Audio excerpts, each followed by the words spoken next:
I had to first realize what I was doing that was giving you a negative about me, that I didn't love Perception, yeah. you or had no care about you. That for me was hard. I'm like, oh, how could that even happen?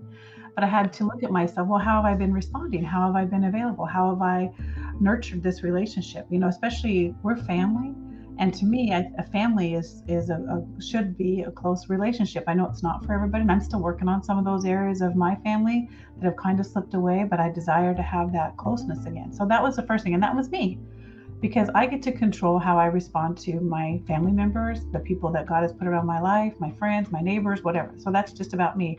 I can't expect everyone else to change so that Right. I can like them or interact with them or whatever. So that was the first thing, was figuring out how I was putting off a vibe that was not approachable.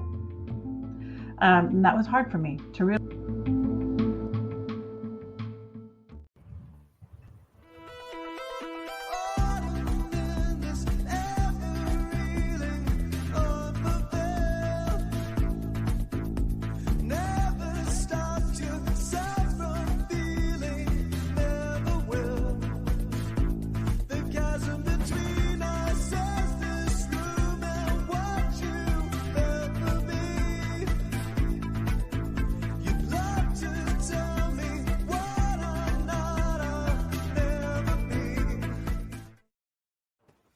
Hey, good morning. It's Monday again. I hope you missed us.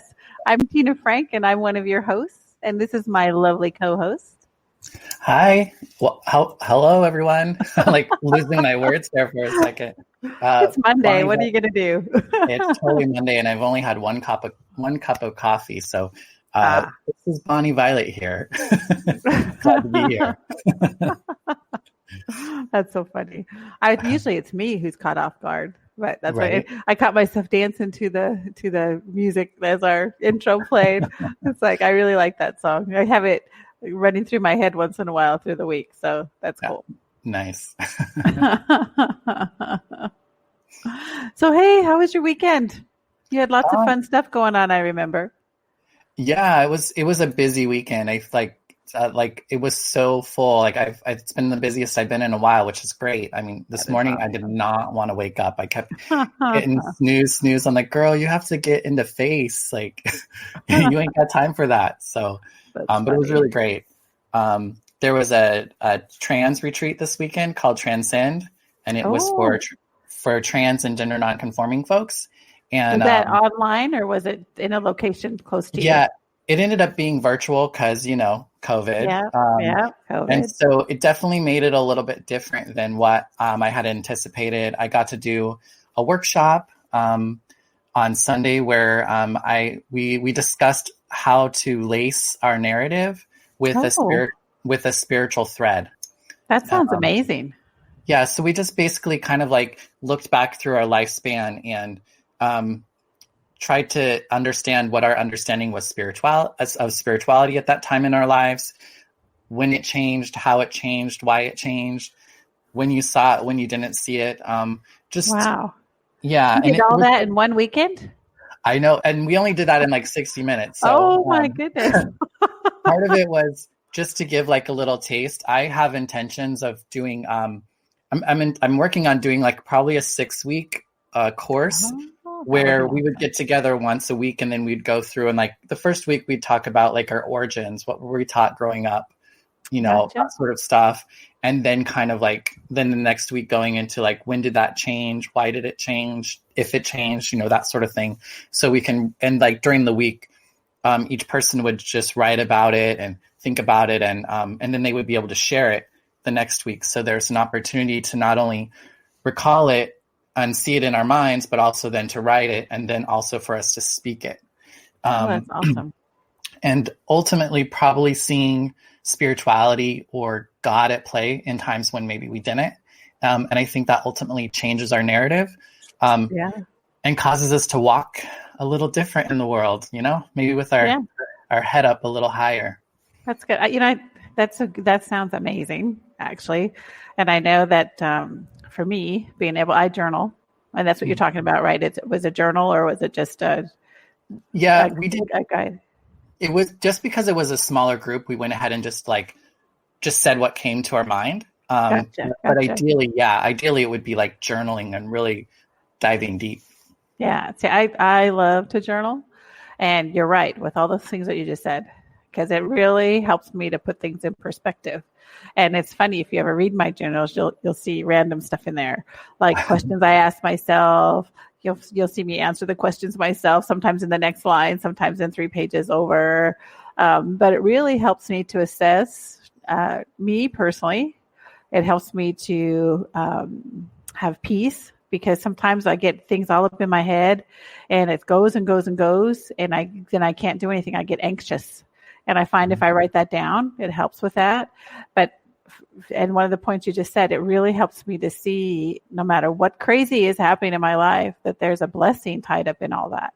Mm-hmm. And what's the good thing, the positive thing, because it just calms me down just enough. It gives me just enough pause that I can actually start to see some of those things. So that is an amazing exercise. I'm sure that's just a small part of what you were doing, but that sounds pretty cool. Yeah, it was just a very small part, but yeah, I'm excited to get to dive more into it. In a lot of ways, it's just kind of been more theory, and I'm trying to find a way to take my experience and help move people through a similar space. That sounds awesome. As well as continue to dive deeper for myself. Yeah. One of the things I'm really puzzled about is I want to know more about what came before us.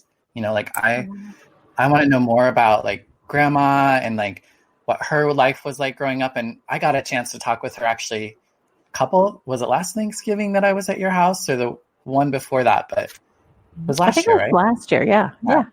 Last Thanksgiving, I got to sit with grandma and hear all kinds of stories about her growing up and ask her some of those questions, which were really great. But I just feel like my history only goes so far. And I feel like sometimes I have people in my life who they know their lineage from so far down the line, and their spirituality is such a big part of their culture and their family. You know what I mean? And so I kind of was realizing what is mine, and why don't we tell our stories more, in our particular family or whatever? And I think it's because there's a lot of trauma and a lot of sadness and stuff that I think hasn't been maybe talked about, or I don't know what it is. But I feel like, I said you could be right. I think, and sometimes we don't want to offend anybody either by asking them a question that may make them uncomfortable. Yeah. But yeah. I mean, I know for years, my grandma Bonnie, which is one of my namesakes, I've always wanted to, because when she died so young, when I was 2, I've always wanted to know more about her, but I've always felt nervous talking with my father about her because that's his mother who passed away, and so I'm always just afraid, again, kind of tiptoeing around, not wanting to cause somebody to think about or reflect on something that they might not want to. I get it. I think sometimes, though, that reflection is good and healthy, and kind of like your exercise about journaling, I think it can help us to focus on the good things, Yeah. I'm sure your dad has some amazing memories of his mom growing up. Right. And, with his brother and his sisters, and I don't know, I would encourage you to continue to maybe think about engaging him in that conversation. I think that'd be awesome. Yeah. I mean, he might actually be oh my gosh, I've been waiting. Maybe. Because that's the way grandma was too. When I asked grandma, I was I want to know more. And she's yeah, really? I love that. I want to tell you more. So. Yeah, she loves sharing stories. And I think some of the pictures that we put up have that, but I have some more pictures of mom, some of the ones that she left here. Back in the day, they didn't have cameras like we do now. So pictures were few and far between. But I have a few.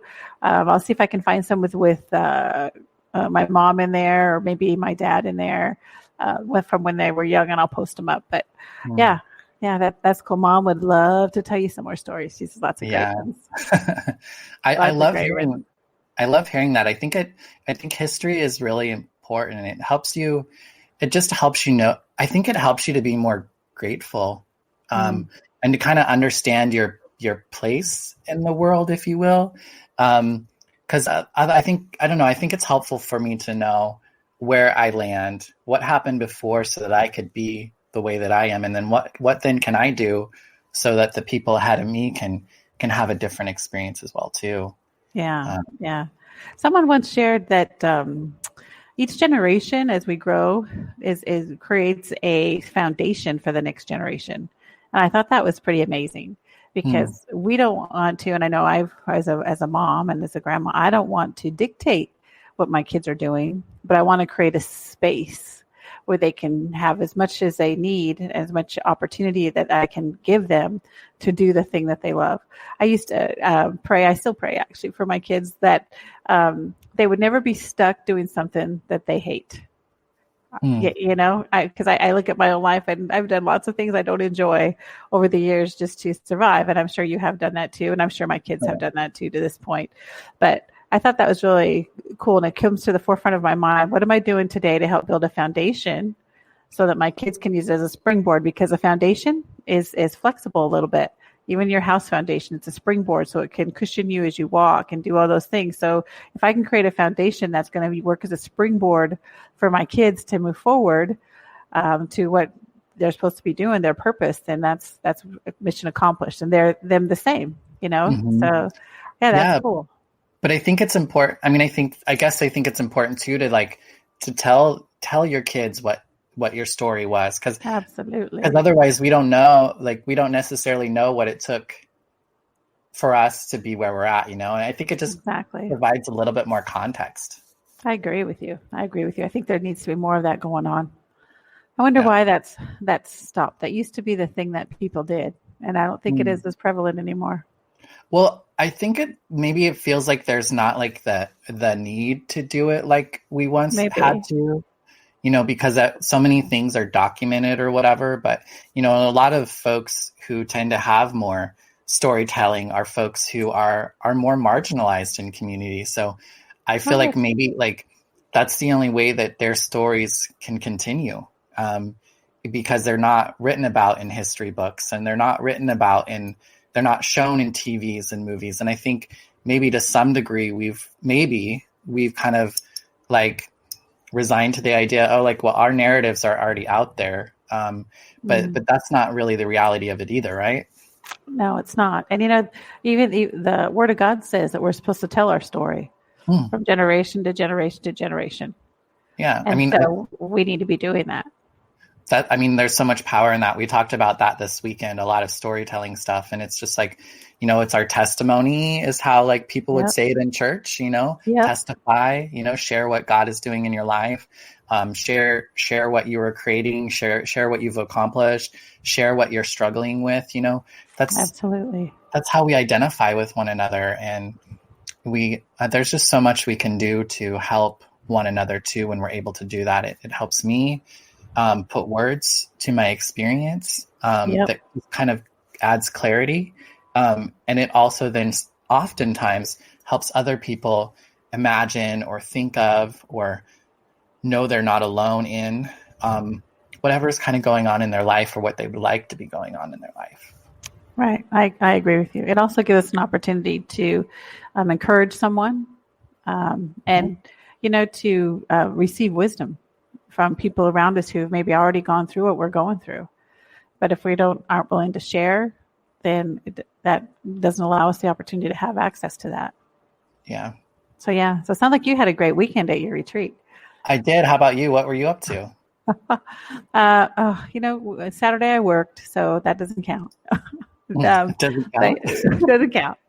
But yesterday it was awesome. I went to church as I do on Sunday mornings, and I got to have a couple of my girls over and some of my grandkids, and the neighbor came over, and we did one of those painting projects. You know, I don't know if you've ever done an art and sip or one of those places before COVID where you could go into a place and have dinner and have a glass of wine if you wanted to and do a paint. Someone would show you how to paint this beautiful picture.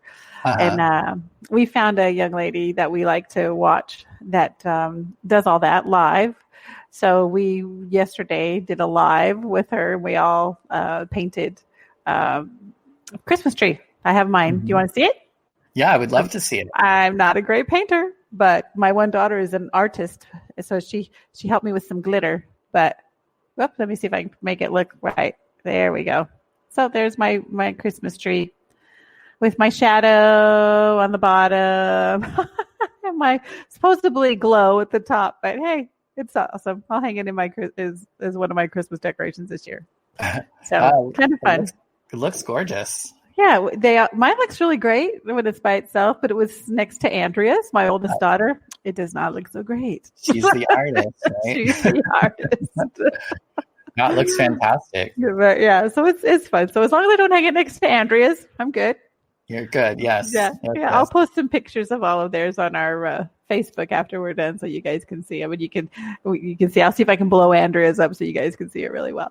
So she's so funny. All her little ornaments are circular, exactly the same size, or perfect circles. I'm like, oh, whatever.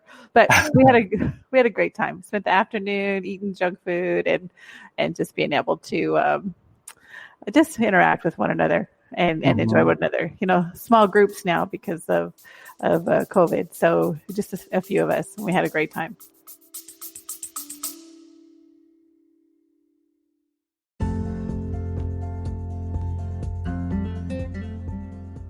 Hey y'all, it's me again, Bonnie Violet. I just wanted to take a second and thank my Patreon members. Patreon members are folks who contribute on a monthly basis anywhere from $3 to $150 a month to support the work of a queer chaplain. Big shout out to Victoria Thompson, Jason Brandt, Brandon Stanton, Kim Silva, Brandy McCarg, Randy Sandknott, Bob Kaiser, Joey Heckmeister, Violet Rhiannon, Gabriel, Jonathan, Petrick, and Todd Atkins Whitley. Thank you so much for your continued contributions. And if you're interested in joining the Patreon, just check the link in the description. Go to patreon.com/Bonnie Violet. Thanks so much. Bye-bye.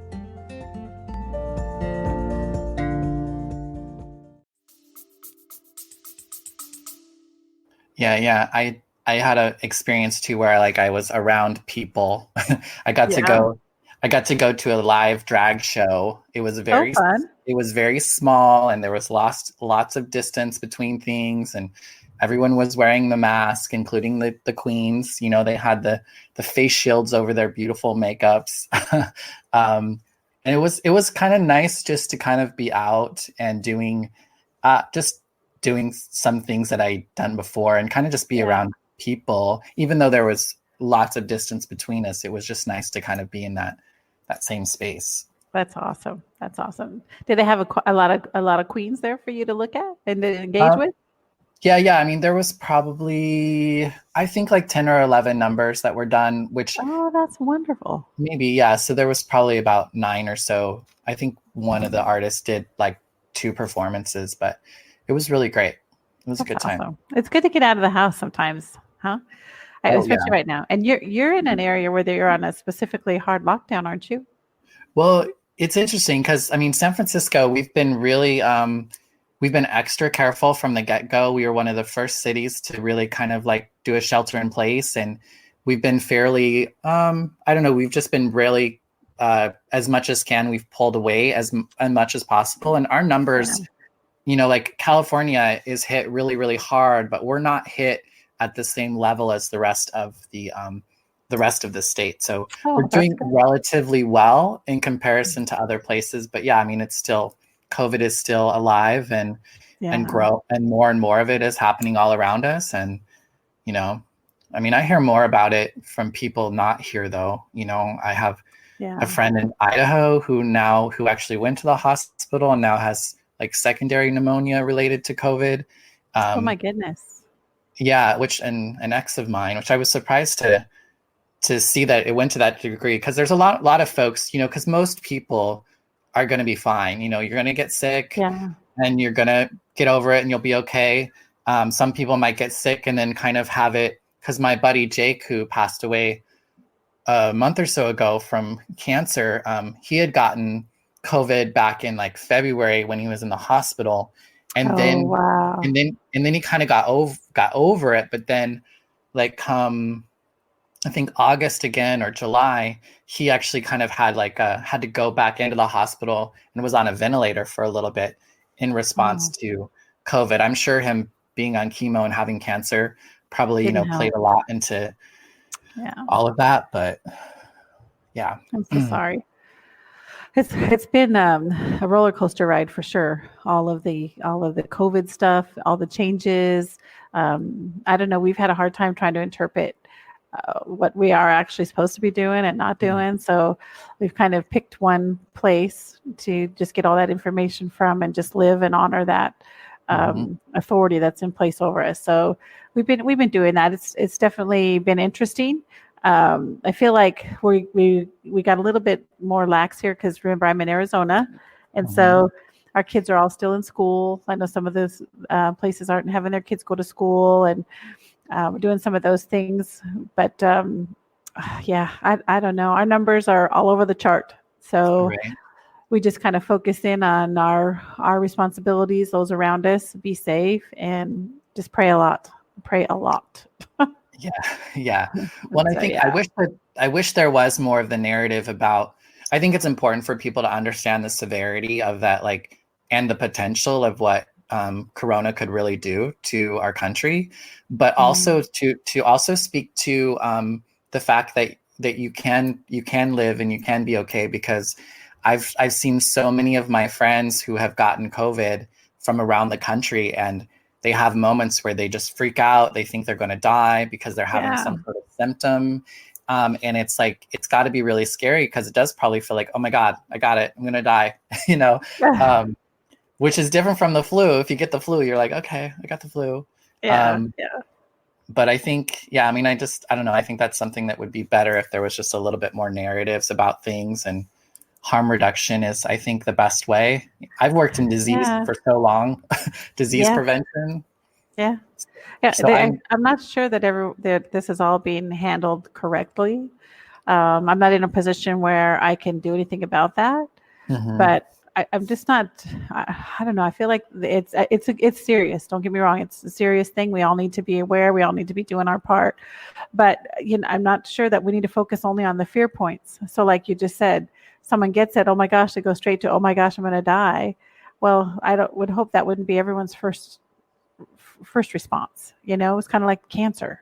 That's the first thing you think is I'm going to die. So if we can work past that initial fear, and I don't feel like the narrative has done that. It just wants to continue to put fear in everybody. And it's like, come on, we gotta be cautious. We got to do our part. We got to be responsible, but we also need to not walk in fear. Because at the end of the day, I don't know, in my opinion only, I feel like it's just a matter of time that we're all going to eventually be exposed, no matter how much we stay in our houses. Hopefully it'll be after they've got a viable shot or vaccine for it, but maybe not.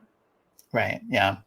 I've worked in disease prevention for so long, like working in HIV, that I know, like, the CDC or whatever, they're going to recommend kind of the extreme of things. It's kind of like when you take a medication and it tells you might die. You might die, but it's like a degree chance. So I think like the CDC or people who are really big on like prevention of disease, they're gonna take it as far as they can. I think you're right. Right, and then you're dealing with millions of people who. We all have our own ideas. We all have our own understandings. There's also like just things in life where sometimes you end up having to go to work, or you're unable to wear a mask. Like my mom is unable to wear a mask because causes breathing problems for her. So she's not able to wear a mask for very long. So there's times when she's not able to wear a mask, but it's like everyone is kind of, coming up with their own response to what's happening right now. And I don't think anyone has any ill intentions. There's just a lot of things happening all at once. I agree. And, and how it doesn't matter, but has your mom had any issues going in and out of places just because she cannot wear a mask? From what I understand, she hasn't had any issues. I know that at work, she at least has to wear like a shield. Because she just can't because of the breathing. She's not able to wear a mask. So, but because she works in a school, she does have to wear the shield. The shield.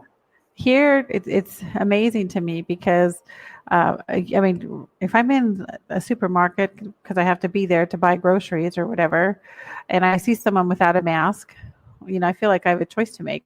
I don't know. Maybe that person has a physical reason they can't be wearing a mask.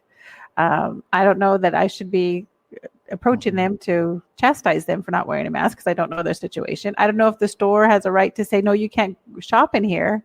And if that's the only way they know how to get groceries or they can get groceries, then that's limiting. So this is just really a challenging thing, just the mask.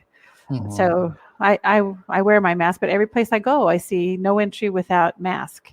And so as you share your story with your mom, I'm like, oh my goodness, she would not maybe have access to the same places that I do then because she physically can't wear a mask. Yeah. And again, it's relative to where she's at. Yeah. If she was in a major city or something, it might be a little bit harder story. Yeah. That's interesting. I didn't realize that. Yeah.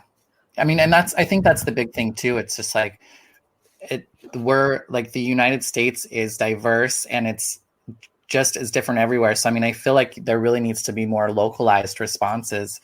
Some cities maybe do need a shutdown and other cities are fine, and try to cut down some of the travel or whatever, if the infections are really high in one area, rather than being like, okay, there's a spot in, say, one place in the state, so we're going to like shut down the whole state or that sort of thing. I think so. I agree with you. And I think that just COVID's not just the only thing. I agree. I think that should happen too. But it's like, oh my goodness. So so cool. So do you have plans for the rest of this week? I know it's kind of a holiday week for all of us. So you got anything special? Any more retreats or something special coming up? No, nothing out of the norm. It's just going to be kind of a regular week for me. I think I'm going to maybe go to Oakland and have dinner with a friend of mine and his husband. That'll be fun. But I'm debating on whether or not I'll do that or not. So I have an option to do something, or I'll just chill at home and, I don't know, call family and stuff. Yeah. We're going to call family too. How about, what are you doing? Well, we're still working through that. Normally we get together for Thanksgiving dinner, which we're still going to do that. We just got to see what that looks like. I've always hosted in the past, and we have everybody over to my house for dinner, and we have a very large family, so that was an adjustment because we usually have about 25 people in my backyard. So we'll be limiting that, and it'll be just family, not any extras. One of my daughters did get COVID. So it's been a few weeks ago. She's passed all that. Her and her family all got COVID. And so they've just now gotten, I don't know, clear is the right word for that, but they've done their quarantine. They're back to work. They're doing all their normal things again. And there's still some folks in our family that's uneasy having them come for dinner. So that's just it's just different, we're working through it. So they're probably not going to come for dinner. So we may have a couple other dinners lined up at different locations so that everyone can participate. So, I've really been, I'm real guilty of being a very traditional person, and I enjoy the tradition, and I want it to be the same every year, and I want to, do all that stuff. And so for me, it's been a challenge, one, to not host, because that was the first thing. And I had, my kids are older. They want to start being participate in all this stuff. So I need to be willing to step aside. So that was weird, not bad, but weird. And then, then with all the first time I'm not hosting, all this extra dynamics happening, it's just been really interesting. So thank goodness we're all easygoing, and we're all just doing small gatherings like we had yesterday of different things so that we can all celebrate. And of course, on Thanksgiving Day, we'll all call or Zoom or whatever that looks like. Right. But it's going to be interesting to see if any of our traditions change for the holidays because of all this. So, and not bad, but different. So, but different can be good, right? Yeah, definitely. Well, and what a great problem to have, huh? All your family are mad that maybe they Yes. can't be in the same room together. I mean, I that's know. That's a weird. great That's not the norm. problem. That is true. Usually it's a challenge to get everybody to want to be in the same room sometimes. That is true. So we do enjoy hanging out together. I'm really blessed in that regard. So yeah.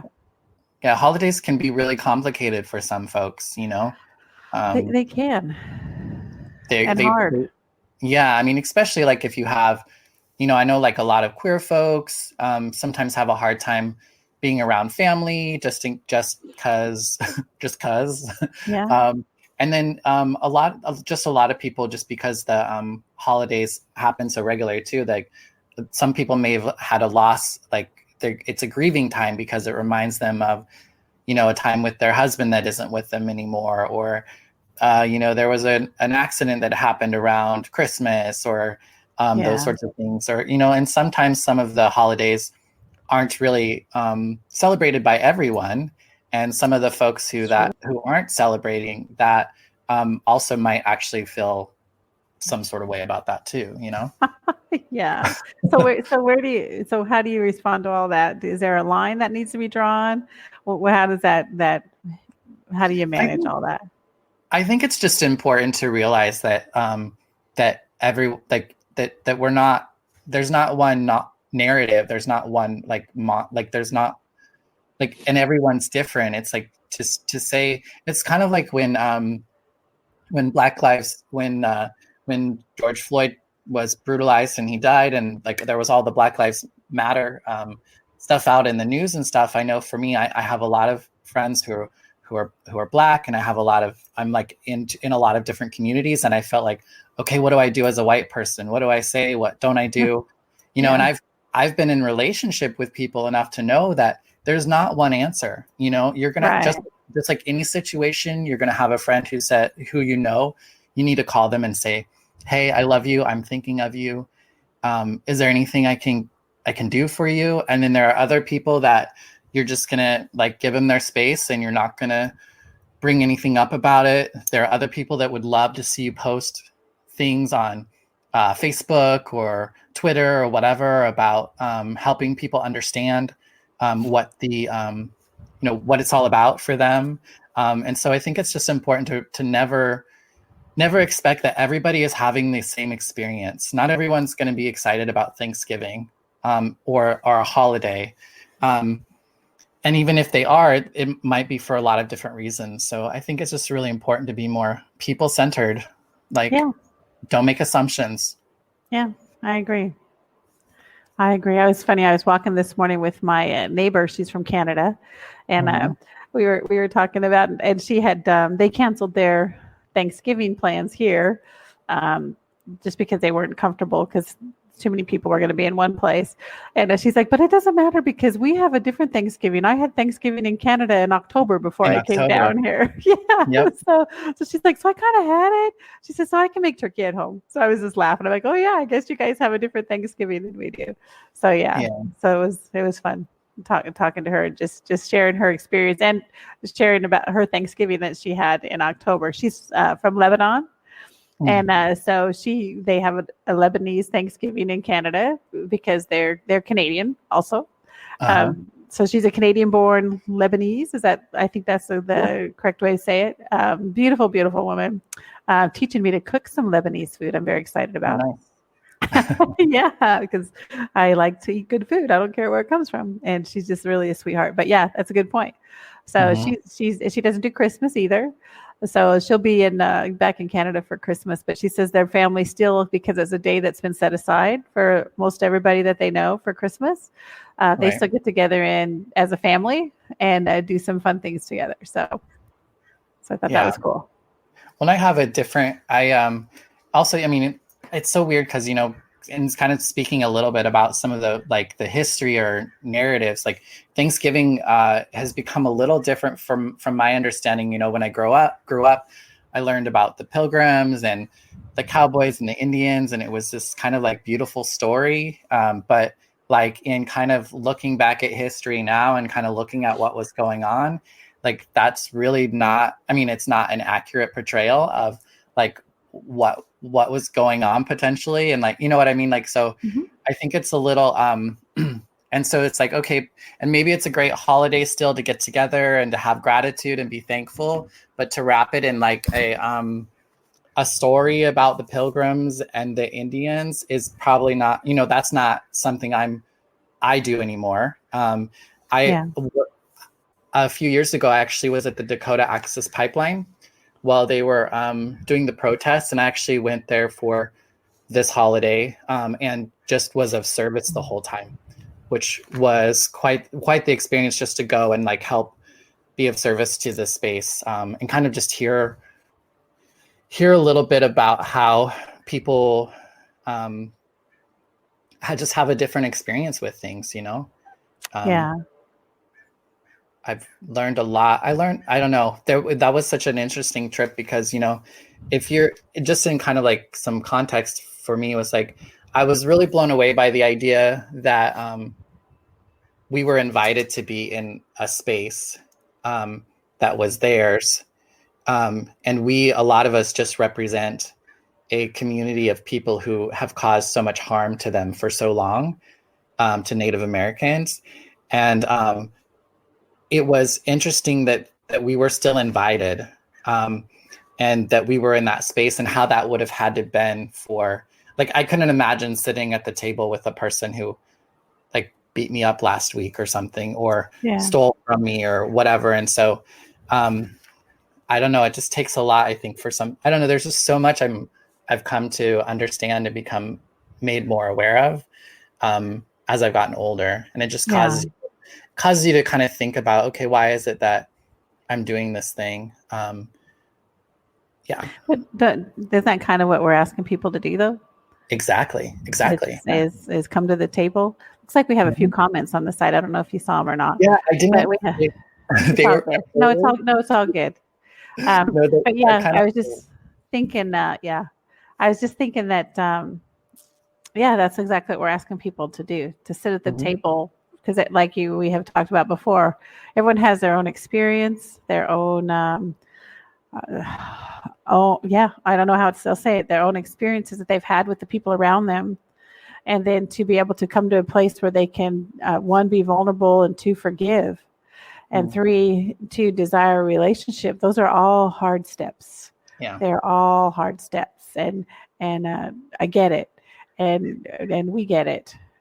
Both of us get it, and we encourage it anyway because we understand the fruit behind it. Those hard steps. But it's a good reminder of what it takes to sit across from someone that you may or may not share anything with, that you may have already had conflict with, or that you know that you're not headed in the same direction with. It's not easy, but sometimes we still have to come to the table.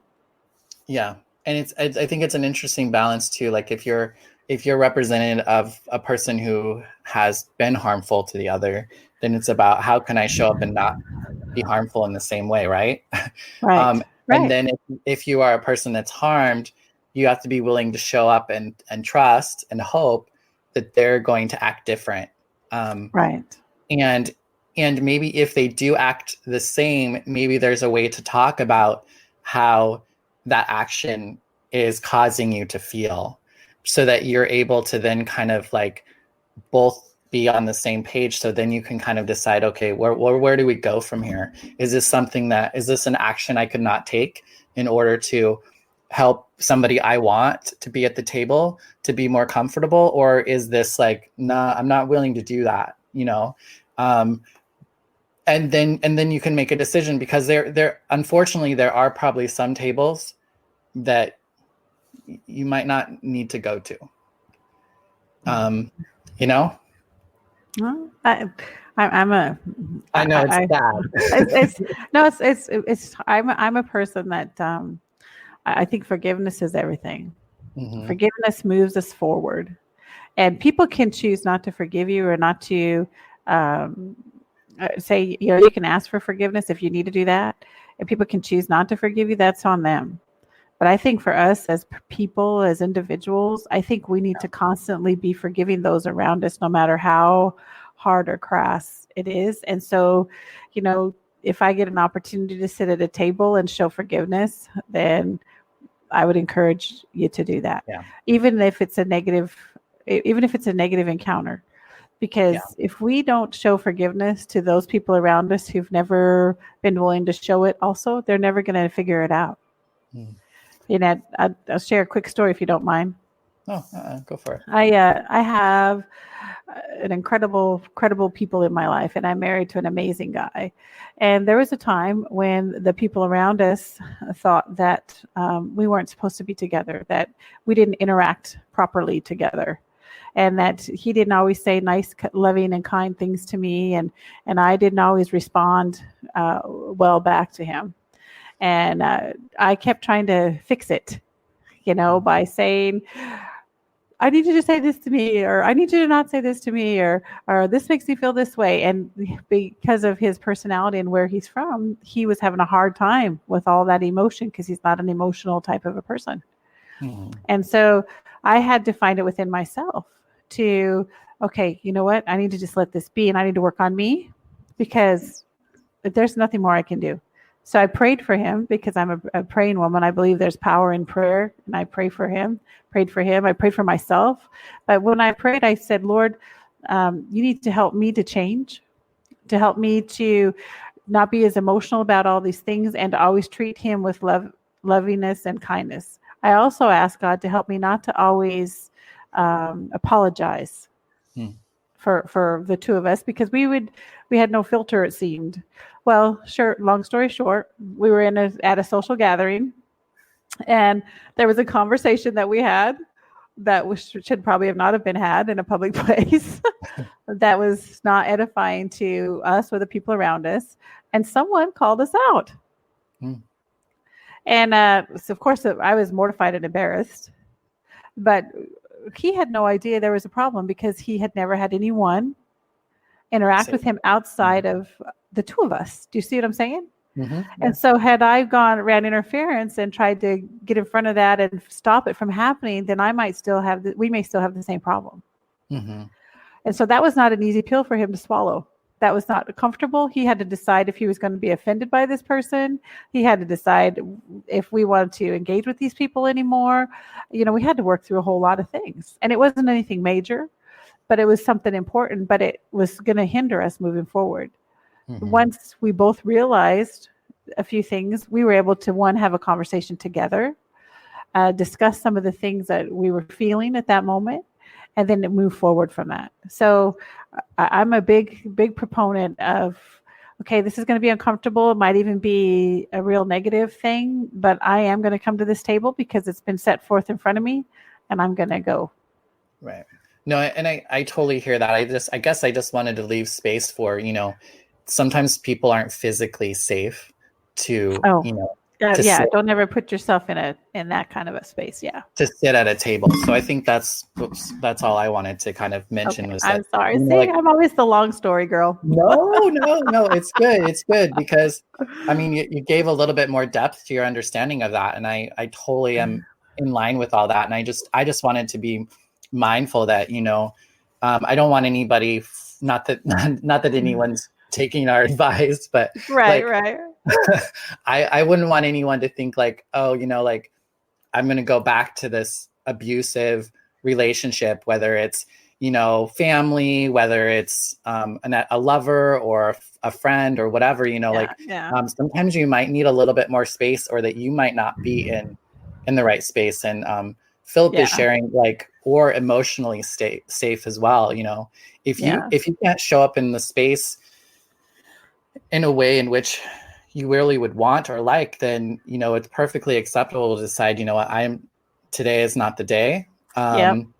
Today is not the day. I can't, I just can't. Yeah, I totally get that too. I have days like that. Right. And we'll be like, okay, I'm not going to make it this year, but maybe next year. Or, I don't feel comfortable going to dinner with all of you, but, I'd love to go have coffee with you one-on-one at some point. Or, you know what I mean? Like, there might be those sorts of situations in order to kind of negotiate a space that you could feel you both, hopefully, and if it's more than two people, could be in a space in which you all can just fully be present and a little vulnerable with one another, and and then be able to move forward in probably better relationship with each other. And I don't know if I need to, but I just want to clarify. This isn't a conversation I would have with someone random. I would only come and put myself in an uncomfortable table from people that I love, people that I am automatically in relation, like my family, those people who are closest to me. I'm not going to go up to a strange table full of people that have no bearing on my life and be vulnerable in that capacity. Yeah. You know what I mean? So I just a quick clarification. So it wouldn't be that type of a situation, because there are going to be people that we're going to engage or have come in and out of our lives that are really going to have no bearing on who we are, other than that initial or that limited contact that we choose to have with them. But they're not going to dictate my successes and my failures. Exactly. Yeah. I think we're definitely talking about like more intimate family. family or intimate. Whether it's chosen family or the family that we're exactly blessed to be born into, or or whatever. Exactly. Yes. So okay, so now what? I know. What else do we want to talk about today? Feel like we hit a wall. I wanted to acknowledge, I'm sorry, Liz and Christine. I wasn't paying attention to the comments when you said hello, and when you said comments about Tina's tree. I'm just going to bring them up on the screen there. Thank you so much for that. So thank you, Christine and Elizabeth. You two have been around enough to know that these sorts of things happen with us. Yeah. I know I'm having one of those days where it's like my top isn't staying up in the right way, but I'm not up high enough, and the sun is starting to come in on me, and it's like, girl, are you brand new? I do. All this stuff going on for me. It's funny. I think this is just us really being real this time. If you wanted a perfect broadcast, you wouldn't be listening to us. Yeah, they would have left after the first episode. So they might have gave us 2 episodes, but definitely after maybe that's. But we sure enjoy talking together. And we enjoy the comments that you guys give or share with us. And again, we want to have valid conversations. If there's things that you want to know about our relationship, about who we are, our aspirations in life. I mean, those are all things that we are willing to share. The things that we're working on, the things that we hold dear, and we're open and we're willing to share. And we are choosing to not be offended of anything that you would ask or even converse with us about, and we would ask that you do the same. But we are more than happy to share with whatever. And I know the holidays can be hard for people, and I've been pretty spoiled over the years, and I know that I am blessed. Yeah, and Christine says, you want to read it? No, go ahead. All right. Christine says, some of those relationships we deeply value, but may be broken in some way, even toxic. It's important to step back and be strategic in how we come back to the table. I like the suggestion, Bonnie, of maybe one-on-one for coffee instead of a big group. Yeah. I agree. I think the other thing that we've mentioned before was just like, if it's a family, like if it's I think if you can stay somewhere else too, if it's longer than, like if you're going to say visit your family for 3 days, and maybe you usually stay with family members, maybe it might be a good idea not to, just so that you can have that space to recharge, center, pray, whatever it is that you do, so that you can kind of show up in a way that you want to show up. Because it's so easy for me to get stuck in my old patterns. I call it, I go into my default mode where I just click back into being that person that I was before, that I told myself I wasn't going to be. And sometimes I just need to be able to step away and like remind myself, this is why I'm here. This was my intention. And this is not okay. So like, you need to step away, do your stuff so you can come back. 'Cause it can be hard when you're just surrounded all the time. Yeah. That's key. And sometimes that can be hard that's a hard step sometimes when people are used to you staying with them, especially. Well, So, yeah, but it's okay. Stick to your people, guns. yeah, sometimes people want to take offense, or they want to say, "Oh, why don't you want to stay with me?" You know, things like that. And it's like, I'm making this decision. Like Yeah. it doesn't have to be like, because you drive me crazy and I need to be able to escape for a few hours. No. Yeah. Yeah. Might not be the best way to. I mean, you might have some people that you're in a relationship with that you can say that, like, I just need some personal time so that I Well, can, just tell them you want to run around the house naked. They'll get it. they'll be like, okay, yeah, please stay, Please stay somewhere else. somewhere else. Yeah. Yeah. I did want to update, like, one of the reasons why, I've talked about not being in conversation with some people that I've wanted to. And this weekend, I started being, in conversation with someone that I've been really challenged with being in conversation with. And I'm excited about that. I felt like my intention was different, which was great. I did feel like I've kind of fell into a little bit of a default at times, but for the most part, it was an hour conversation. So it was well. good. Yes. And I know it's just the beginning of us, building a better relationship in which I can just be a better person in. So I'm excited about it. That's awesome. And and Philly says, I like that word strategic. It's good to have a plan. Yeah, I agree.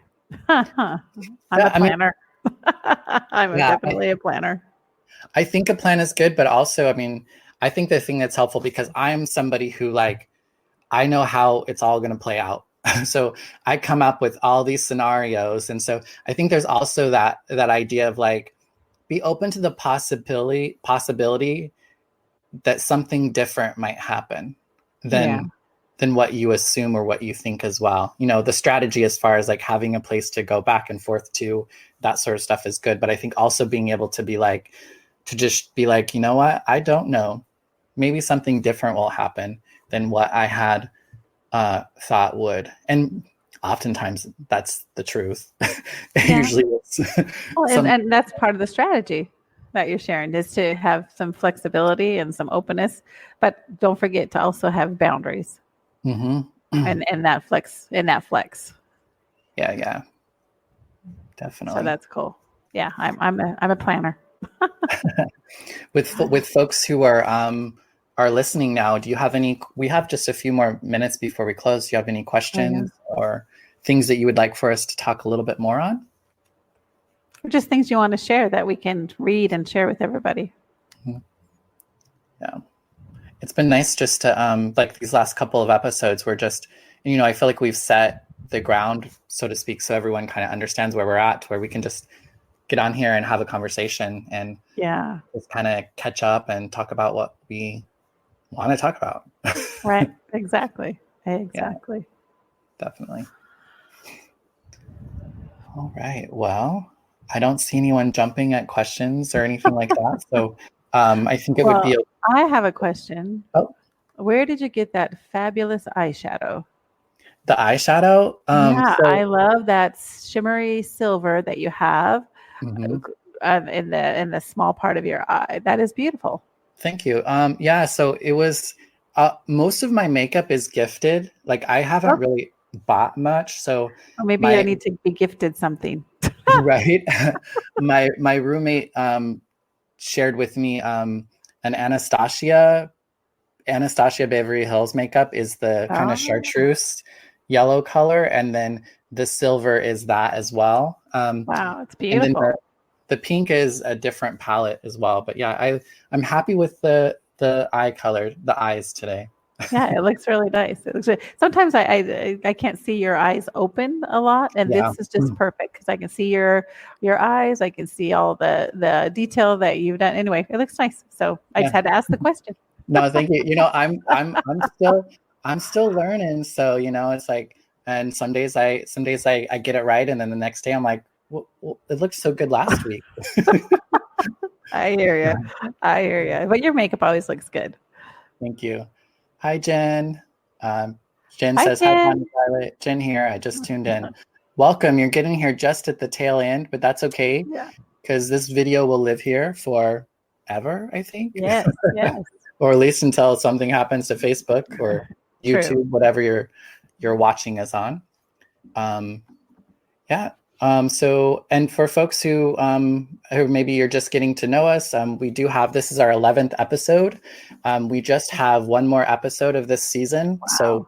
So next Monday will be our last podcast for, this season. I think we're going to take probably maybe a 4 to 6 week kind of break, maybe longer. We haven't really decided yet. And then I can't believe it's been 11 weeks already.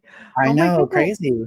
It is crazy. Next week will be 12 weeks, which is 3 months, which is, that's a good chunk of time for like behavior to change too. Yeah.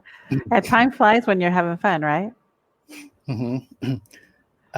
Christine says, my son says they are Trixie Mattel eyes. We love it. Yes. Ah, yes. That's not quite as bold as Trixie, but yes, definitely. Thank you.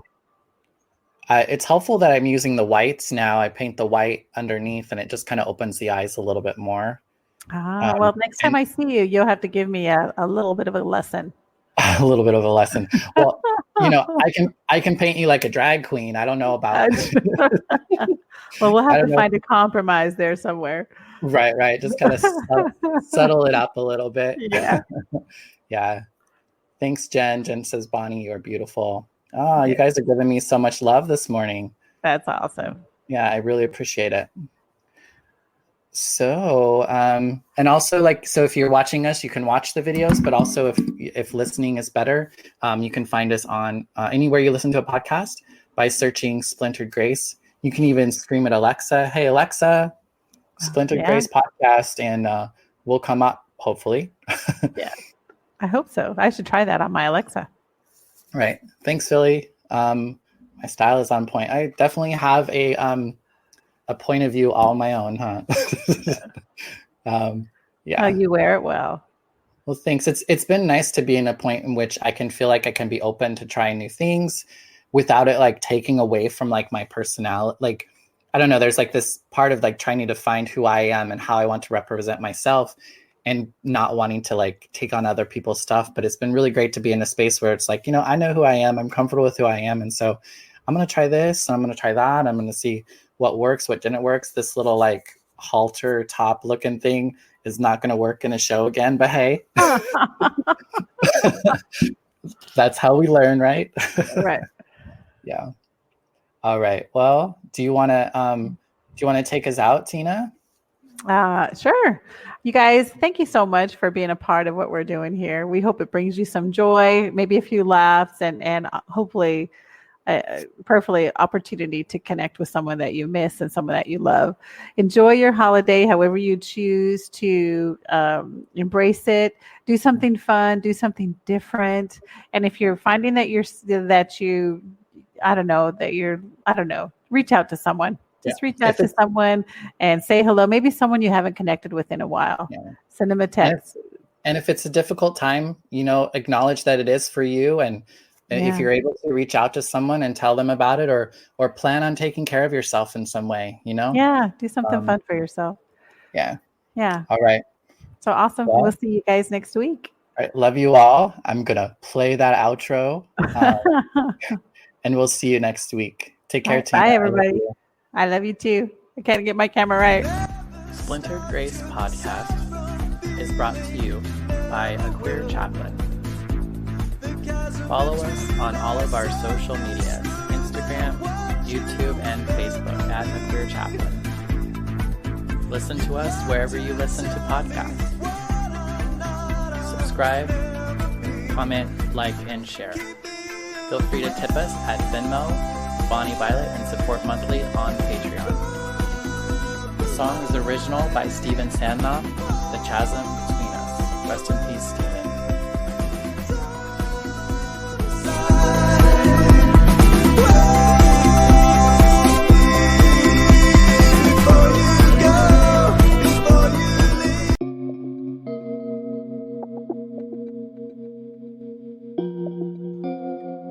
Hey, how's it going? Bonnie Violet here. I'm a trans femme, genderqueer, spiritual drag artist, and digital chaplain. And in case you didn't know, I could really use your support. Engage, rate, subscribe, follow, comment, share this episode, book me to keynote, panel, guest on your show, or officiate your wedding or memorial, in or out of drag, collaborate, join the team, be a guest, make a pitch, sponsor an episode, join my Patreon, send me a tip on Venmo or PayPal. Just do something. Thank you so much for your continued support. Check out the links in the description.